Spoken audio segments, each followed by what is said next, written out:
first, right? Councillor Baxter. Counselor, go ahead, my friend. You're up, Okay. you're up first.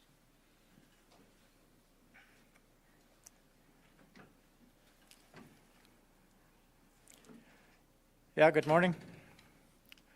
My name is Bob Baxter, and one of the councillors for Marten Falls First Nations, and I'm here to do an opening prayer. Before I start on that, I'd like to just say a few words about this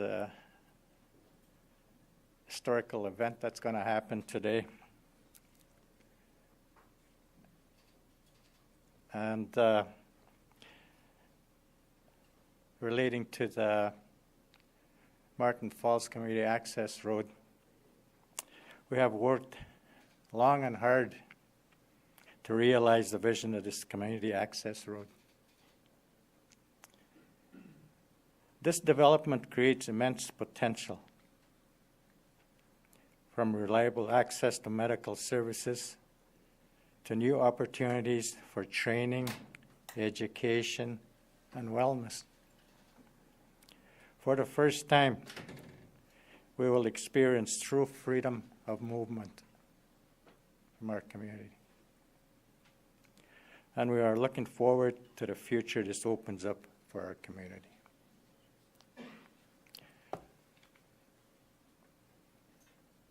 A few weeks ago, I was sitting in the culture area by the city center, and where they have they have the canoe and stuff like that there. And I was sitting there doing my morning prayers, praying for the Creator to guide us in the endeavors that we take on. Also to recognize and protect the people that are involved in whatever endeavors that we're going to be going on. And as I was sitting there, this man came up. He said, "I'm a photographer." And he took a black and white picture of what I was doing. And he told me that I caught you sitting there. I thought there was something special about that one moment, he says. And this morning, I was doing the same thing. And we have these people, street people, that are around that area. You know, people that are down on their luck. As I was standing there doing my prayer, he came up to me out of the blue, and he told me, "Thank you." And that's all he said. It shows me that there's kindness in this world. No matter what situation you're in, we still have that spark within us to be able to communicate with each other. And I think in moving forward in what we're going to do today is going to have that kindness, relationships, working together, forging ahead together. And may the Creator watch over us, look after us, and guide us as we continue on this journey. I want to say a prayer in my language, the Ojibwe language. Kisaman ito, kinangak kumikuha kagisik. Miga siya inikuhan. Sagisik, waginon daw siyang. Kikagwet tiyang gegon. Aning gawin siya man siyang. Wagip matis yang. Siya ni Mishnam. Kaya siya babesig wang. Anin ko isnago siyang katuen. Wakoyak. Siya mo ito ang matis na. Sinaga siya. Miko at sintikit kayanin. Kanagay kuno ite. Kaunta namang. Waba nong, shawa nong, ikapi anong, kiwet nong, kichigisi kong, magiaking. Wagay siya mi guwang. Ay si mamini guwang gay kong gawaban damang, chiwichi guwang. Kong skay gawaban damang. Migo at kisyaman ito. Migo at. Thank you. That was beautiful, Liz. Beautiful. Very heartfelt. Good morning, everyone. Thank you very much for joining us here today. My name is Will Bauma. I am the Parliamentary Assistant to Minister Greg Rickford and Parliamentary Assistant to the Premier. I am so honored to be here today alongside the Premier, Minister Rickford, Chief Bruce Achneepineskum, and councillors from Marten Falls First Nation. And thank you very much again, Councillor Baxter, for starting us off in a good way. And next up, I would like to invite Chief Achneepineskum to the podium. Chief.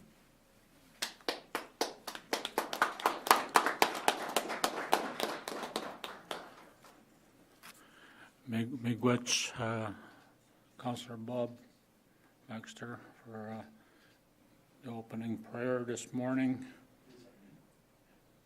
And it's extremely important that we open up the ceremony today that we're doing today, the announcement. I first of all want to acknowledge the land that we're on today of the Mississaugas New Credit, Haudenosaunee, Mississaugas, Algonquin, and Huron. My name is Chief Bruce Achneepineskum. Makate kin most dutem, the most clan, Marten Falls First Nation. Wakwajonang Nishnabek.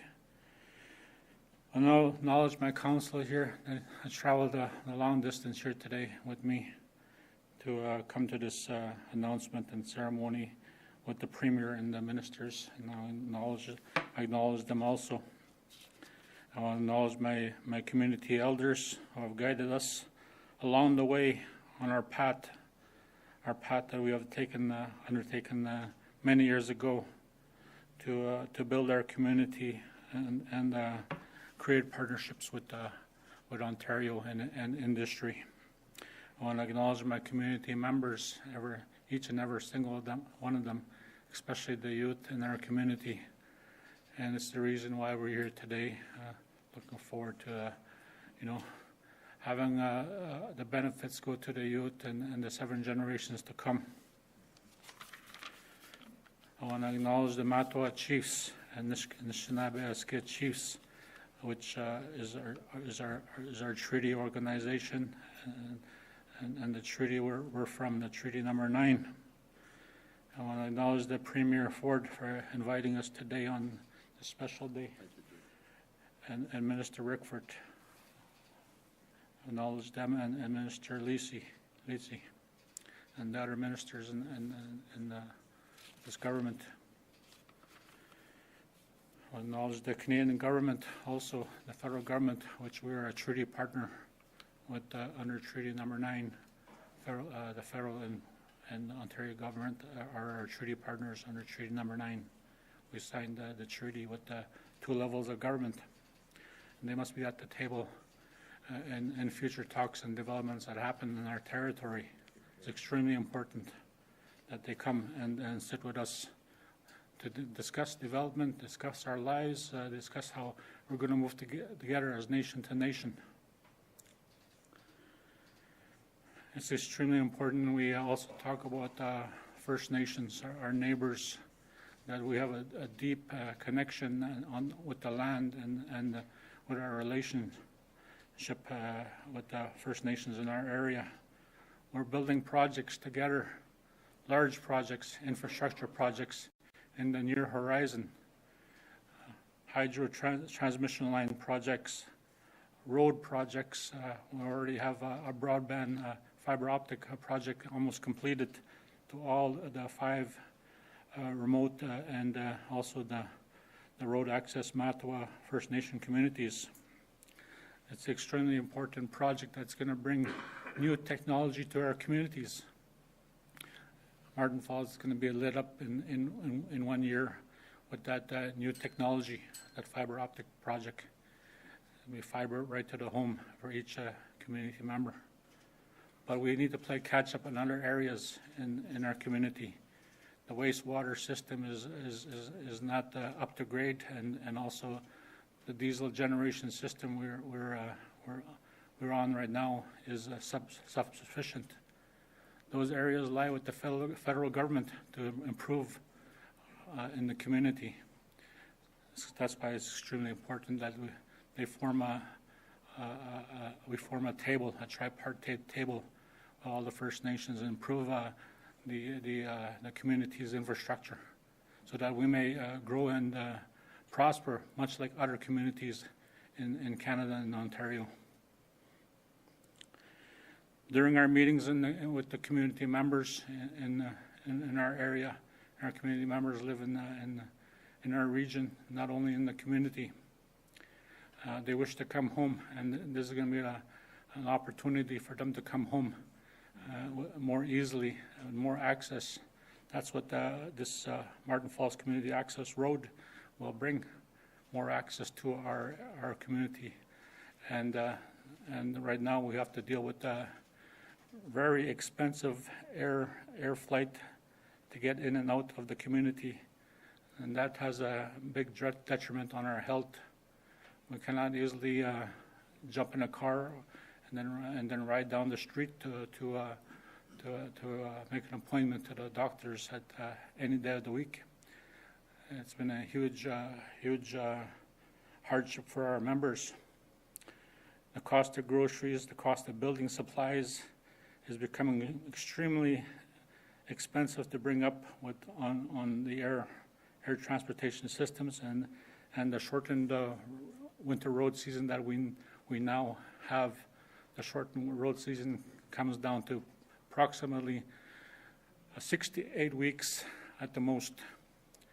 And if you think about it, the $600,000 a year we spend on winter roads, only for it to disappear in a couple of weeks once the spring melt comes, that's something we have to do better, as a country, build that infrastructure into First Nation communities also, and improve the lives in our communities. We're talking about dust suppression projects in our community, renovation projects, economic development projects, looking at being part of the overall projects in our community, the large infrastructure projects, and actually partnering with good large companies that are willing to be partners, true partners with Marten Falls First Nation.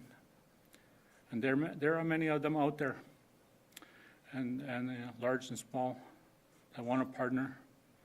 But first and foremost, we need the resources, the capacity at the community level, the First Nation level, to build our organization up and to place experts, but also train our young people to actually do those duties that are required to build our community up. Whatever it is, human resources, administration, legal, accounting, trades. We need that infrastructure. We need that training rather in the community, and we need the training centers built in the community. for our First Nations. It's extremely important that if First Nations are going to be partners in these large projects, that they actually have to have the capacity to be involved. But we also need wellness in the communities, where we take a look at what's happening in the communities. A lot of communities are battling addiction, and we need those much needed addiction services, mental health services for our youth and members. Our youth are very excited when they came to our ratification meetings. They actually applauded the talk of the start of Marten Falls Community Access Road. There's been so much talk on the access road, and you know, they were wondering when it was going to happen. And actually, you know, right now we actually see that very, very big light at the end of the tunnel right now, and they're very excited to know what's going to happen in a few short years, that they'll actually be able to drive in and out of the community and actually access services, whether it's college facilities, to come back to the community on the weekend, or training, temporary short-term training or longer-term training, whatever it is, that they'll be able to stay home, and or those First Nation members that are off reserve as they come home and build a home in the community. So that's what our nation is doing. We're building a community, we're growing our community, and planning with experts that we employ, but also building our capacity up with the training that we need for our members. And it is with this partnership with Ontario that's extremely important that we move forward nation to nation and address these many issues that we have, but also look at the possibilities of what can be had.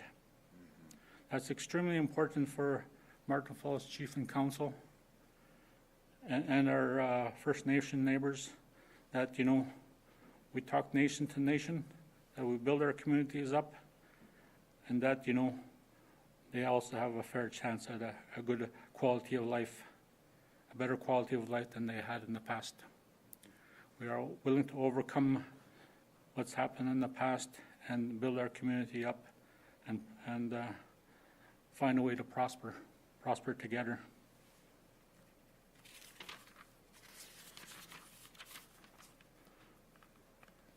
Right now, Marten Falls First Nation relies on air transportation that is extremely expensive to fly in and out, and many of our community members cannot get to appointments on small planes, and they're actually looking forward to the winter road season when they can drive out at their own leisure.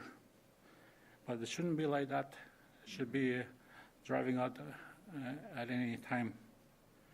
And, you know, I applaud this Ontario government today at actually coming to the table, providing those meaningful opportunities for our First Nation and other First Nations that they're in talks with, to provide that quality, large infrastructure for First Nations, for us, for our communities to grow at a speed that you know, we need to do a lot of catch-up, but you know, we want to move forward and build our communities up.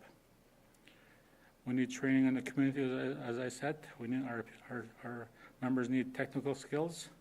With those technical skills, they will be able to actually work at the upcoming mining that's going to happen in our area. And there's many mining opportunities in our area that we're looking at right now. It's all about working in partnership, and that's what our treaty was about. Welcoming the settlers at the time to our lands, and working in partnership, and living together in peace and harmony, and being able to prosper together. I remember the words of Chief Whitehead when he signed the treaty, that he wanted his community members, his people, to prosper and to live on a large tract of land and be able to carry out their usual vocation of hunting and fishing and those traditional activities that sustain them as a people and that sustain their culture. We will always remember our grandfathers who sat at treaty time and discussed the treaty with Canada and Ontario, and we will hold them up dear in our hearts every single day, all the chiefs that have passed, and carry forward their work and their words and their wishes for the people. I thank you very much from Marten Falls First Nation Chief and Council. Chimigwach. Ahoy. Miigwech.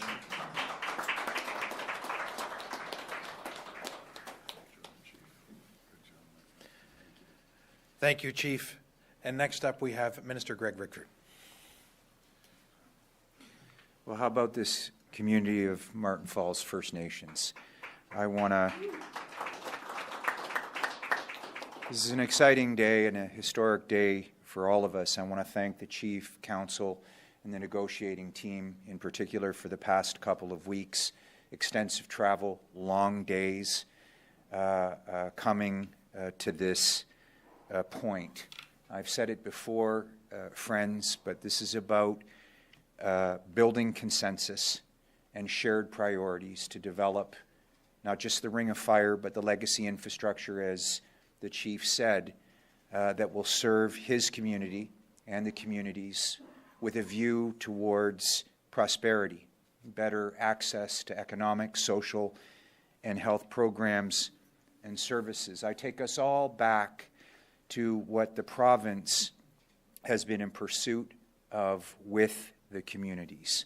Many of you were here last January with Arrowland First Nations as we set the foundational pieces for a relationship with their community to ensure that the commercial capacity, the industrial capacity, the roads themselves that already exist and ultimately serve the current winter road network and in the future the corridor to prosperity would be in the kind of condition that could move the kind of machinery required not just to build a road but to build a corridor that would serve the capacity of clean, green hydroelectricity, moving these communities off of diesel, and get materials in for community infrastructure projects that are reflected in these partnership agreements. Not long after, of course, we moved into an agreement with the municipality of Geraldton as they endeavor to ensure that the road right from the Trans-Canada in and up to Arrowland First Nation could handle a similar kind of capacity. And that makes sense because a number of other First Nations communities in and around Greenstone had already started the construction, thanks to the support of our government, a massive commercial plaza at that intersection. Of course, at the end of October, we signed a community partnership agreement with Webequie First Nations that would advance their supply road in the far north. And we've brought a map here today for some of you folks to appreciate what this corridor is going to be and how it's envisioned. Importantly, bringing into laser focus the real prospect of construction. And so we arrived today with a community partnership agreement with Marten Falls First Nations. Webequie and Marten Falls First Nations took up leadership roles in the environmental assessment processes. They didn't hesitate to ensure that whatever corridor was going to be built, they would be responsible for how that land would be respected. And we appreciate the leadership that they showed. And so these two first community partnership agreements, specifically with First Nations on the corridor, reflect community priorities that are aligned with building capacity at the community level, not only to enhance the quality of life there, as the Chief has spoken, provide greater economic capacity, but also to prepare their community to build legacy infrastructure between their communities and into the Ring of Fire and farther south. Today's agreement commits immediate funding for the procurement of equipment and materials that would be transported this winter road season. And the rest of the resources will be allocated following the community's completion of the environmental assessment, which they will submit in February of 2026, and we've pledged to help support them with real resources in order to complete that. And pending the approvals and consultation, for which we see no barriers, construction will begin this summer. Now, folks, I'm going to turn your attention to this map, because today's community partnership agreement does something extraordinary. If you think that next spring, summer, together with First Nations communities and the community of Greenstone, the province of Ontario, we will now have all access points of the Corridor to Prosperity under construction. Think about that, Chief. After all of the MOUs and the discussions over the past couple of years, we are moving forward, and it's under the leadership of this Premier and the First Nations leadership, the folks in Greenstone, that have made this happen. And I'm just happy to be a part of it. I thank the Premier for his confidence in the work that my team has done to get us to this point, and of course to the chiefs and councils and their negotiating teams to put these partnership agreements together. This is an extraordinary moment for us all, and I want to thank the Chief and Council for taking the flight down last night in those heavy winds and making sure that we could be here together today. Thank you for this opportunity. Great job.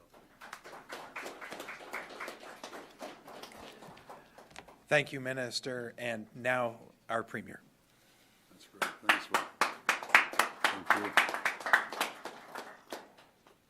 Boy, well, good morning, everyone. What a historic day it is, and I just want to thank Chief Bruce and Councillor Baxter. You listen to him speak, it's like right from the heart. I love it. I just want to thank everyone from Marten Falls First Nation, as well as Minister Rickford. You've done an incredible job, Greg, just working hand in hand, and PA Boma, thank you as well. What a great team for being here today. Just think, over the last 10 months, with tariffs and economic uncertainty taking aim at Ontario's economy, our government has been doing everything we can to protect our workers and our communities. Our plan to protect Ontario is building a more competitive, resilient, and self-reliant economy by cutting red tape, lowering taxes, creating jobs, and making Ontario the most attractive place to invest in all of the G7. Our plan to protecting Ontario workers and jobs by building pipelines, rail lines, ports, roads, highways, and transmission lines to diversify our trading partners and find new customers in new markets. We're doubling down on our $220 billion plan to build, which is the largest infrastructure plan in Canadian history, to keep workers on the job and grow Ontario's economy. We're tearing down internal trade barriers, and we're creating new jobs and opportunities for Ontario workers by unleashing the enormous economic potential of the Ring of Fire. And that's exactly what today's announcement is all about. The Ring of Fire has one of the largest deposits of critical minerals on the planet. These critical minerals are used in everything from advanced manufacturing and semiconductors, which are essential to powering artificial intelligence, and to mobile phones and cars used by families every day. Countries and businesses around the world are competing for these critical minerals, and Ontario has what the world needs. Unlocking and refining critical minerals here in Ontario will add $22 billion to our economy, create 70,000 new jobs, and protect our province's economy. It will also be transformational for Northern and First Nations communities, creating new jobs and economic opportunity across the North.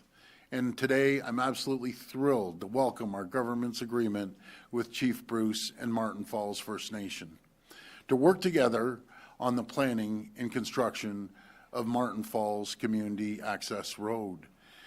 Our agreement will see Marten Falls submit its environmental assessment by next February, so construction on the road can start by next August, as long as the federal government removes the duplicative approval requirements.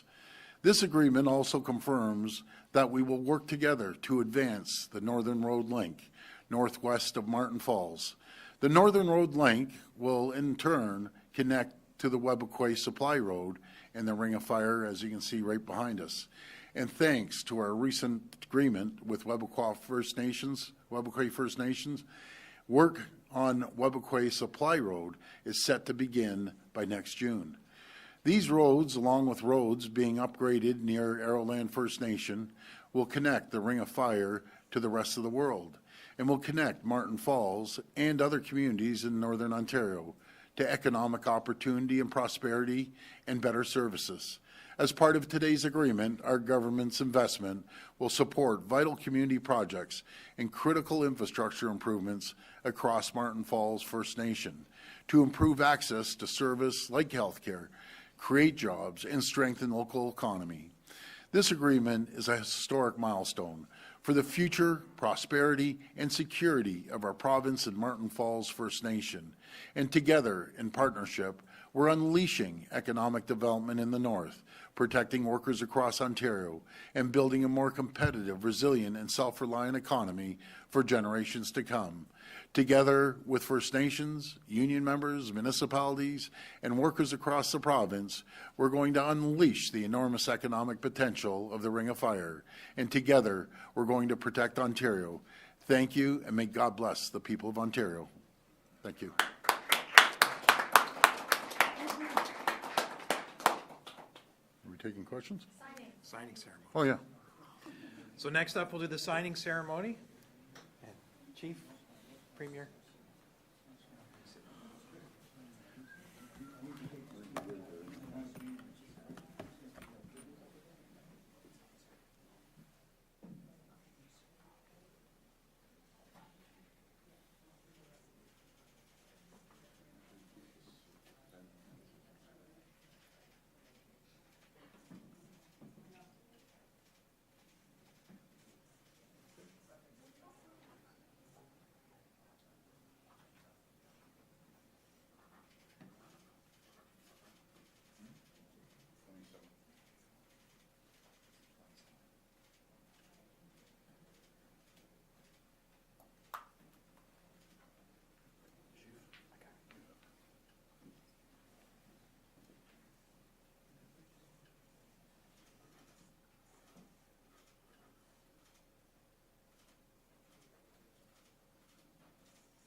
Give my pen to Councillor Baxter. There you go, my pen. Thank you for everything. Okay. And if we can have everybody holding up documents, right ahead. That's great, thank you. Perfect. Perfect, thank you. That's great.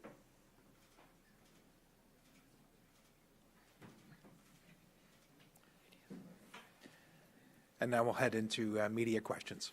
We will now take questions from the media. Media present can line up behind me and ask their questions through the microphone. As a friendly reminder, the format is one question, one follow-up. Please state your name and your outlet before your question. Morning, Premier. I wonder if I can just ask Chief Bruce a couple questions Sure. before I Absolutely. ask you a question. Yep.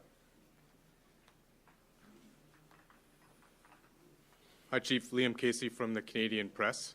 Wondering what this deal provides for Marten Falls, if you could provide a few more details. Hello, nice to see you again, Liam. You know, this agreement is a start for us. It's a starting agreement for the First Nation, as it gives us the resources in the form of 39.5 million, but also ensures other much needed community infrastructure projects in the community in relation to MTO projects, a runway and a much needed new terminal project. Also looks at an aggregate sourcing project, and you know, we're going to be using those funds in a good way to start our economic development initiative and to get ready in terms of actually being part of the overall construction management and planning of the road, our Marten Falls Community Access Road. Okay. And I wonder if you could just tell us a little bit about some of the issues in Marten Falls that you'd like Canadians to know about. Yes, you know, as a First Nation community under the Indian Act, we're subject to a lot of the policies and legislation from the federal government, and you know, we need to think outside the Indian Act box, and actually also form a relationship with the federal government. And I find that they've been absent in these talks with in regards to the Ring of Fire, mostly on just the environmental oversight end of it, but not really in the development side of it, the overall infrastructure development or community development, which is sorely needed in the community. Like, for example, wastewater. A wastewater report we had, it's been done 2 years.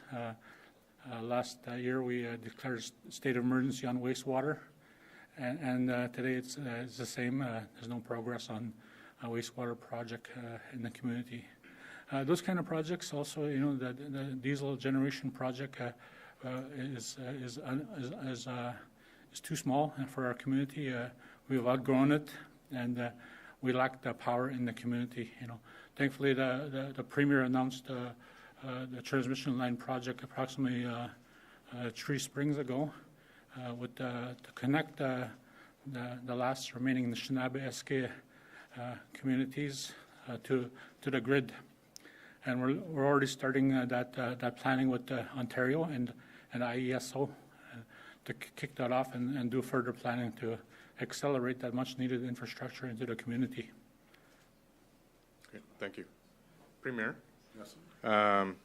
Just wondering, so we got a deal with Marten Falls, and a month ago we got a deal with Webakwe. Are you looking at deals with other First Nations in the region? Absolutely we are, because as I was telling Chief and their council and Councillor Baxter, we want to change their lives, and myself and no one in this room can comprehend, except my friends from Marten Falls and other First Nations.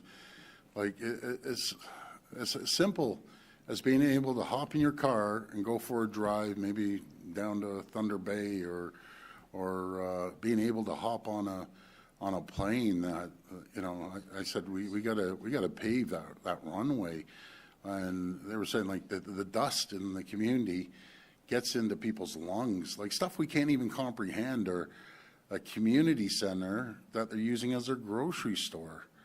Like, this is all about making their children and their grandchildren have a brighter future. And when they told me that they rarely see all the kids come in to these meetings, they all showed up, and when they talked about the road, they all started to clap and cheer. And man, that should hit us all in the heart, thinking, man, we take all this for granted. We take for granted we hop in the car and go down to Tim Hortons. And, you know, we need to help them, no matter if it's wastewater or a community center or maybe a hockey arena all sorts of things that we take for granted, but I'm going to be there for them. I'm going to work with the federal government, work with the Prime Minister to make their lives better. Like, it's incredible, the opportunity that's ahead of us. And when we all work collaboratively together, it just works. But I'm bound and determined, with the cooperation of the chief and council, we're going to change the young people's lives up there.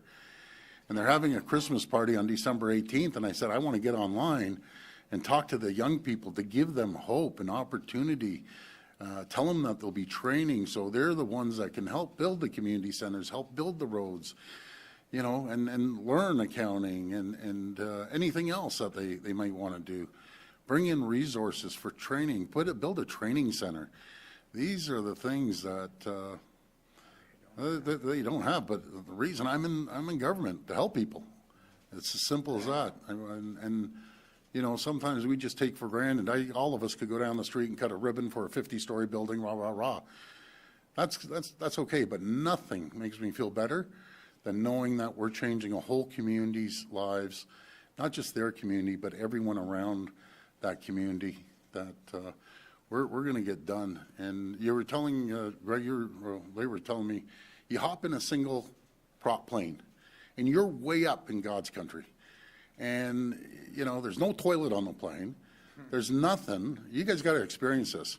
And you hit wind turbulence, and at least my heart, it just drops. And you drop 100 feet, and you're like holding on for dear life. And why do we have to do single prop? Because jets can't fly in. Maybe a big Hercules plane can, but they can't fly in on a dirt runway. So I mentioned, like, with the federal government, we have to pave a runway until we can get planes in there. And I also said, just simple as this. Imagine telling the young people one day, if we have a paved runway, kids, we're going to watch a Blue Jays game, we're going to watch a Leafs game. Man, they wouldn't sleep for 3 nights before that. They'd be so excited. But I'm bound and determined we're gonna help and get the runways and everything with the cooperation of their community, but with the cooperation of the federal government. It's time that the federal government steps up and helps out, and I'll be all over them on this one. Hi, everybody. I'm Charlie Pinkerton from the Trillium. Premier, I have some questions for you about the Skills Development Fund. Oh. So one of the few dental businesses that your government has given SDF funding to is DentaCloud. It was given over $2 million. 8 people that we've spoken to who have either worked with you or the dentist that runs DentaCloud, a guy named John McGearius, have said that he's the dentist for members of your family. Is this true? No, my kids have no connection to that. I haven't been there. I'll have to check if my Rob's kids, my brother's kids, but come on. That's all I got to say. No, I have never had my dental guy is out in Scarborough, and he has 2 offices. He's downtown too. So anyways, that's, yeah. Okay. I'll ask my whole family if they've ever gone to a dentist at Royal Plaza, I think. I'm sure maybe one of them, but I don't know. Okay. For what it's worth, these sources of ours, they said that McGearius often boasts that he's the Ford's family dentist, so that is where this question comes from. And so my follow-up is just, did you have any role in the decision to give DentaCloud Skills Development Fund? Not at all. Guys, I can tell you, I'm just telling you the truth. I don't get involved in all these decisions. I have ministers, and like Greg Rickford and the Minister of Health and the Minister of... We run a $218 billion a year corporation. I don't get involved in all of the decisions. I don't believe in micromanaging. I like making big decisions like the one today and other areas that we need to focus on. But that's why I have ministers. I don't micromanage. I hold everyone accountable, I can tell you that.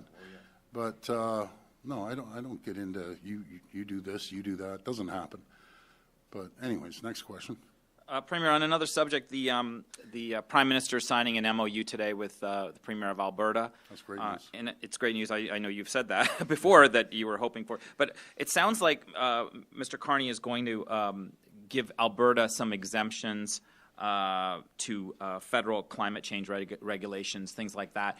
Are you do you want Ontario to get those same exemptions in any future deals that you're looking at? Well, first of all, I'm really excited that we're going to start building pipelines. We need them west, we need them north, we need them south, and we need them east.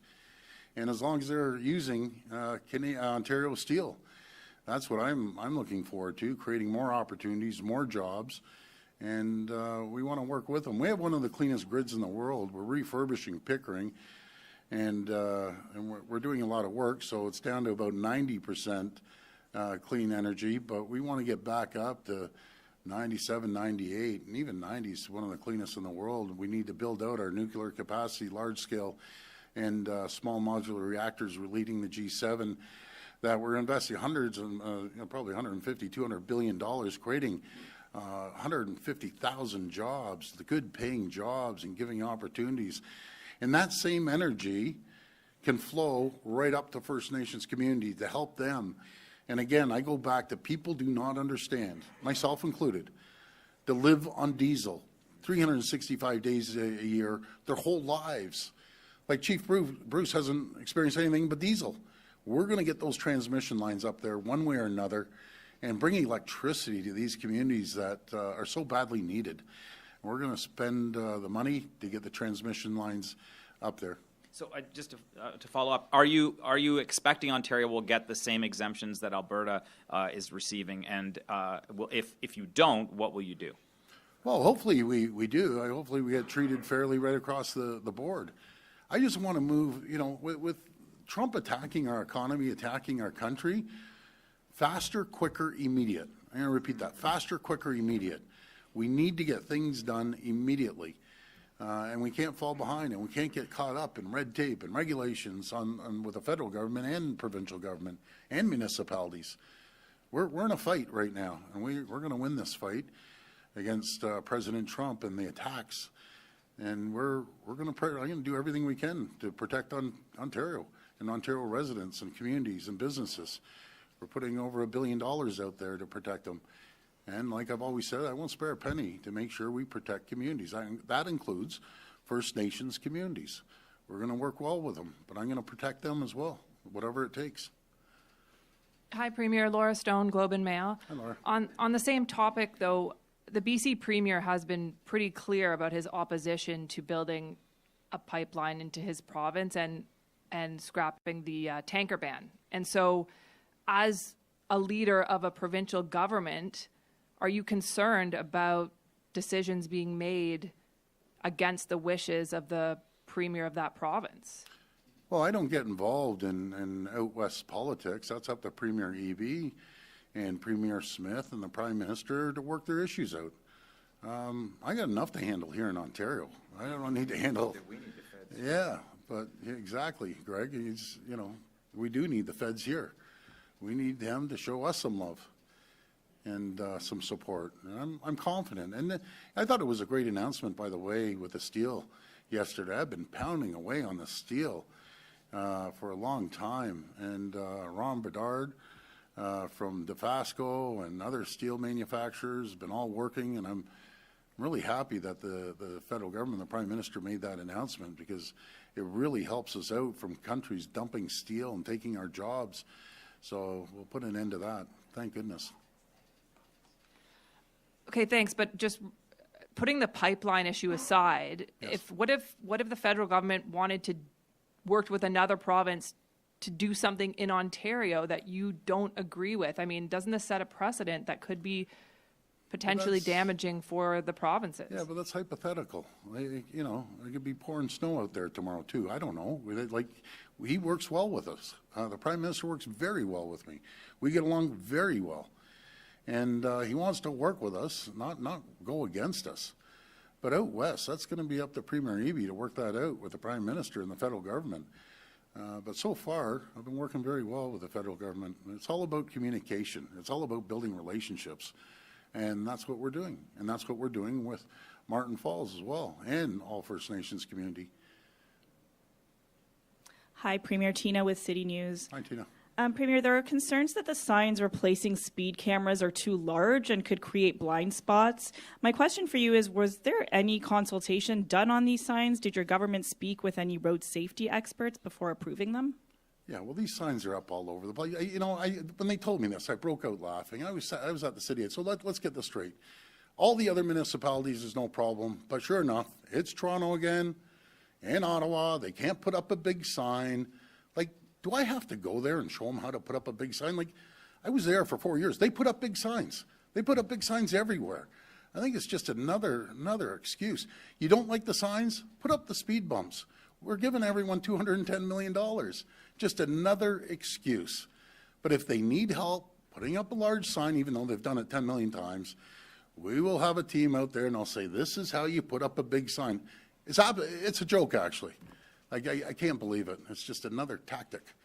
But anyways, they can put up a big sign, or why don't they put in a speed bump that people want, and we'll get that done as well. Okay.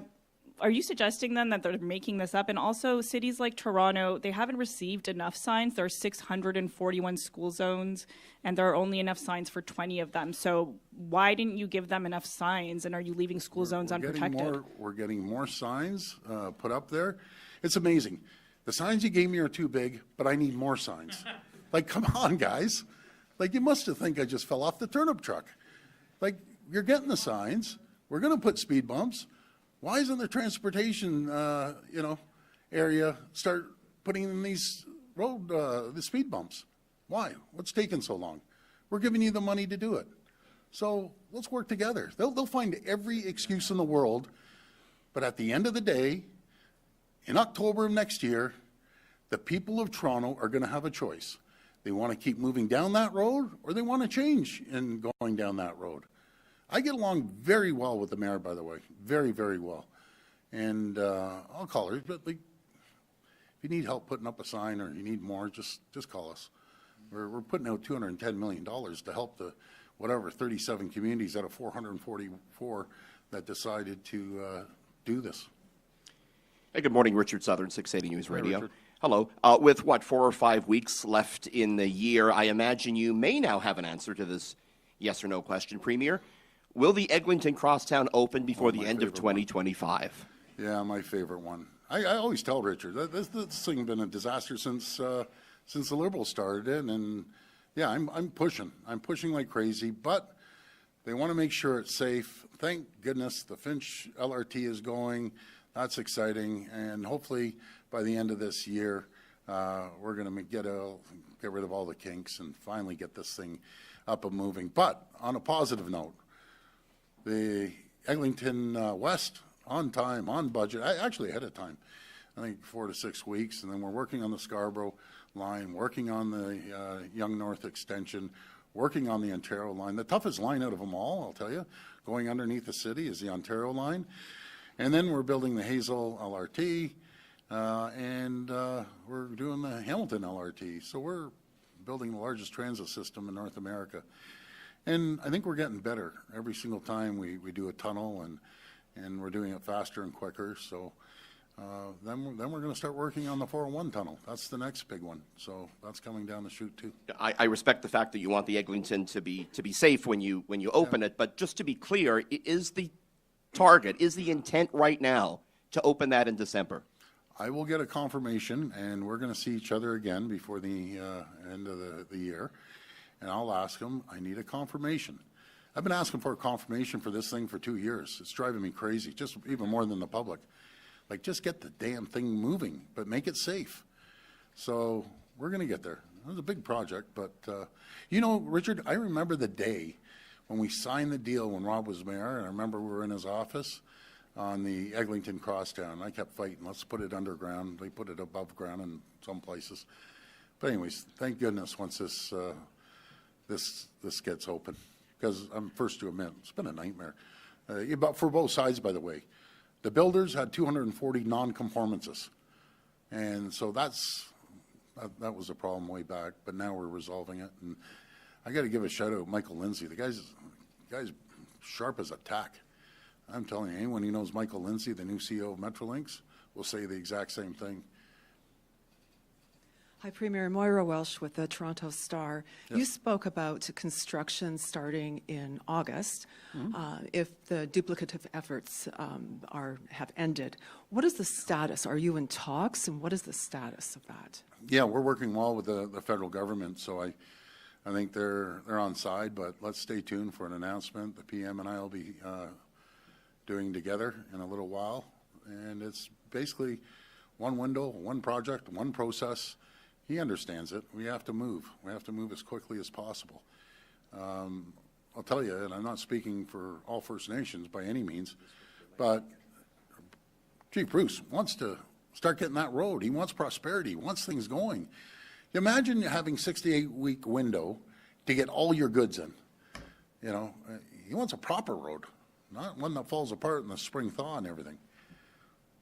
I heard you saying something in the background. Yeah, no, it's just, I mean, it's worth pointing out that we're very hopeful that this this agreement can land, because even in developing this community partnership agreement, the only challenges that we faced from timeline perspective were their obligations to the duplicative federal processes. So we're very hopeful that under the leadership of the Premier, that the very least the federal government could do is bring the regulatory process into clear view and get rid of the duplication so that Ontario and the nation can go ahead with these legacy infrastructure projects.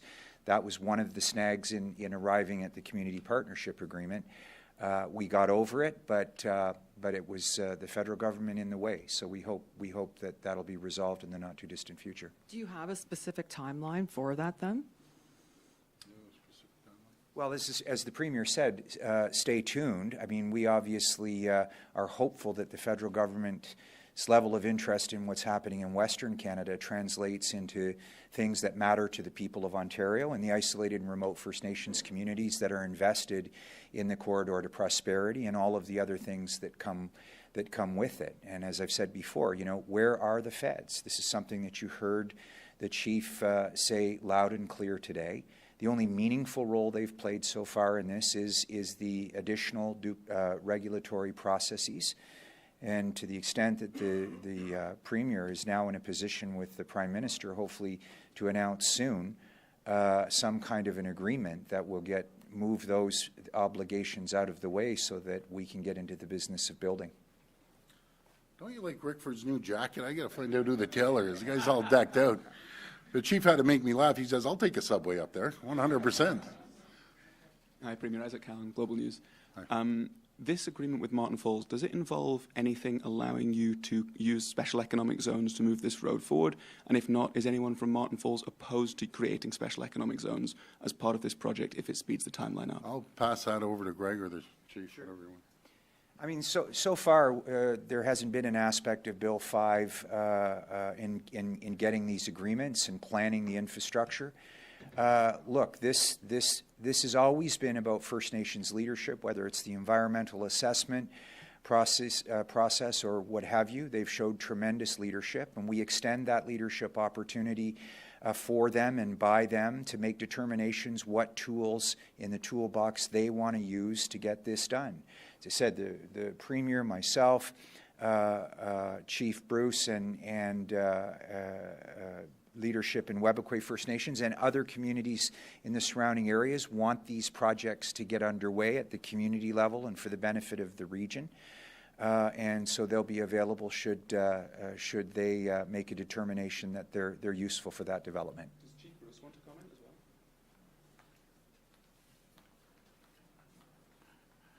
well? Like I previously said, we're working with this agreement enables us to work in partnership with new legislation, and you know that's a game changer for Marten Falls First Nation. You know, to actually be have our direct input into legislation, and especially when it involves economic development and prosperity for our First Nation. So yes, you know, in partnership, that's the way we'll be going. Thank you. This will be the last reporter. Hi, Premier Fatima Syed with the Narwhal. We've been hearing about both you and Minister Rickford making personal calls to some of the communities that oppose the current road to the Ring of Fire. Is there a plan for a different road or winter road to the region that you can tell us about? Well, yeah, I want everyone to be involved. I did the other day, and I was telling Chief Bruce about it. I want all communities involved, even if it doesn't impact them. I want them all part of it. I want to change their lives. I'd love to be known when I'm, years down the road, I'm pushing up tulips. They're saying, hey, Premier Ford helped us change our lives and give us electricity, give us opportunity, give us training, give us, X, Y, and Z, and that's what I want to do. I just want to help everyone. It's like the analogy I use. You see the Joneses down the street prospering, and the other families prosper, or the other family. It's no different. They want to prosper. And there's always a way to sit down and work things out and talk to people and give them opportunities and change the lives for their children and grandchildren, to give them a better life, better opportunities than they had growing up, because previous governments weren't helping them. I want to help them. I want to do everything I can to help them prosper and thrive and create a whole new generation. I can't wait to talk to all the young people up there and just tell them there's hope.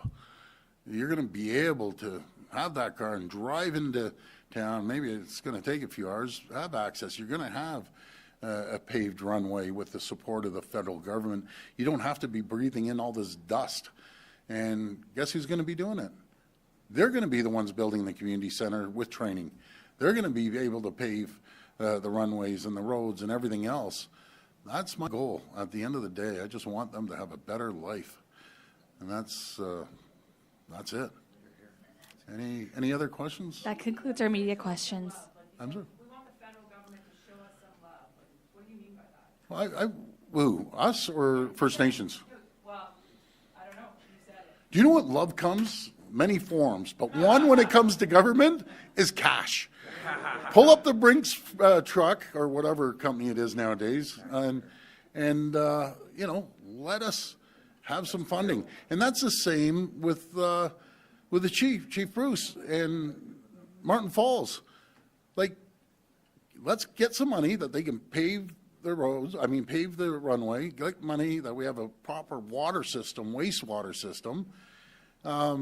We'll support them. We have the expertise. But, yeah, put down the cash, get out of the way, and we'll handle everything else. It'll be good. That concludes our media questions. Thanks. Specifically about the Ring of Fire, that's what you meant. Yeah, just everything. They're supporting people. I just want to make sure the federal government remembers we're 40% of the population. And we have incredible First Nations communities that need their help. And what I'm hearing from Chief Bruce is this has been dragging on for 2 years. So now I have to jump in there and protect Marten Falls and support them by lobbying. I don't like the word lobbying, just being on the federal government like an 800-pound gorilla. That's what I like to say.